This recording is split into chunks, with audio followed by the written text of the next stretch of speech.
Welcome to this arnall-culliford knitwear tutorial on working the Intarsia used in the Harewood hat by Bristol Ivy.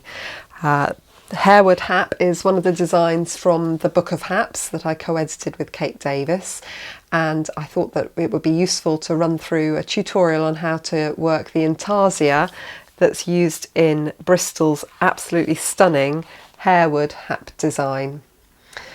I must admit that Intarsia makes me feel slightly nervous, having had a very bad experience with it when I was a new knitter.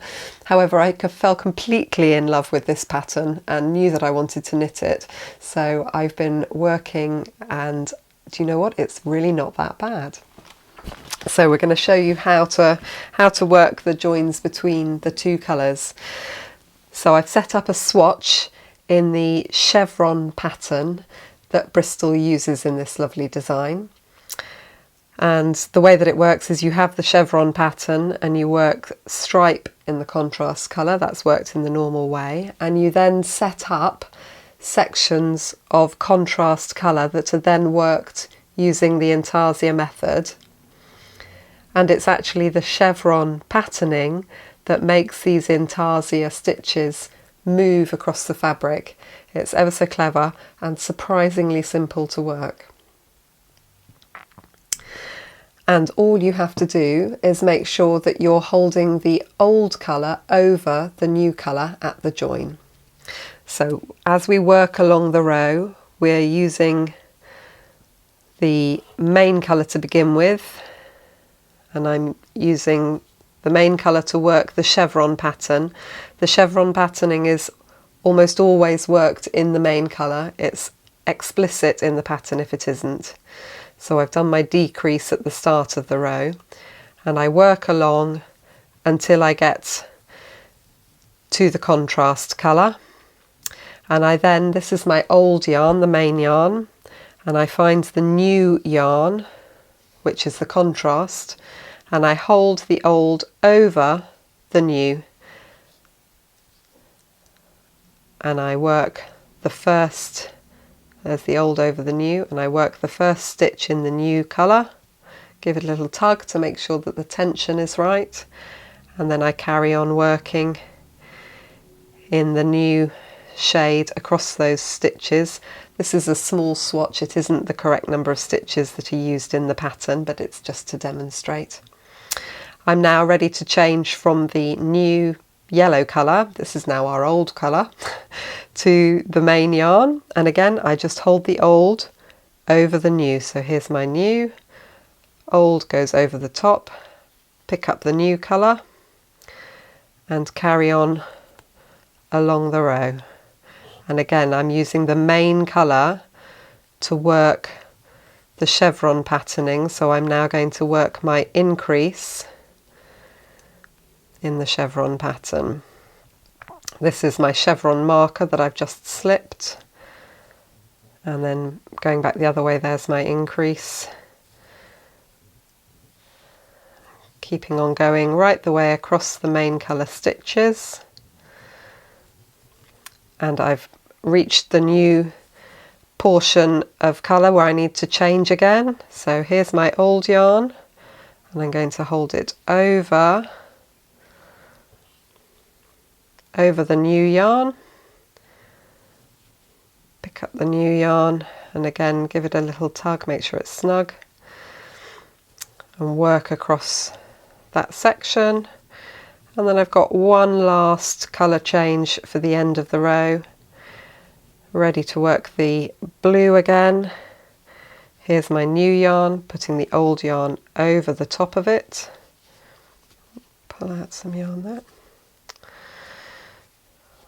My butterfly isn't unravelling, there we go. So ready to work that last section and the chevron decrease at the end of the row.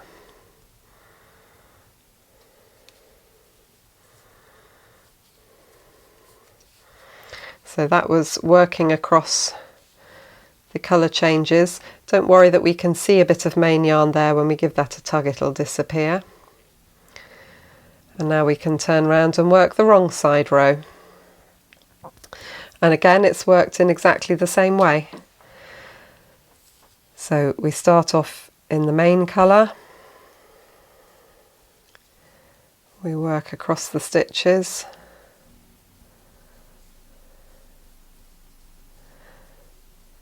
and when we're ready to change colour, we put the old yarn, that's this one, over the new one.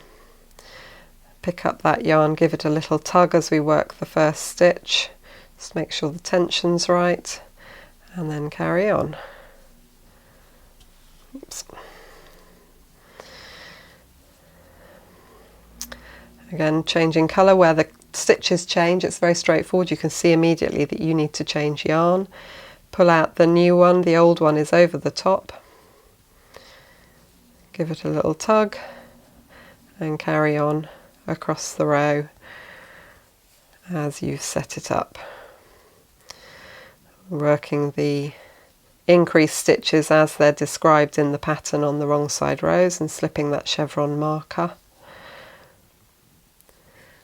The pattern has you put X markers in for the chevron patterning, that's the one I've got here, and then Y markers for the Intarsia stitches. I haven't used markers on this because I was a bit concerned they might get in the way of the twist so that you couldn't see what was happening. But as ever, it's the old yarn over the top of the new yarn, giving it a little tug and working the next stitches along to the end of the row. Final change, old over new, and finishing off.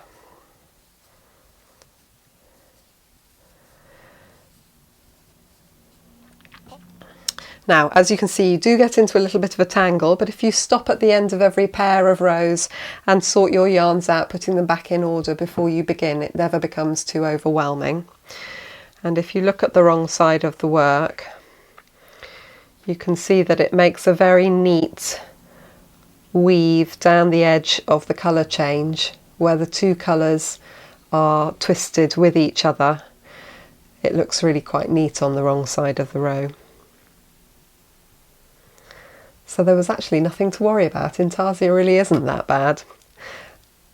And the patterning does all the work here for you. As your working increases and decreases, the stitches are moving across the fabric, creating the diagonals. I hope you found this tutorial on how to work the Intarsia in your Harewood hat helpful. And if you have, why not check out our other tutorials on our YouTube channel. Why not try something new today? It might not be as bad as you thought it was.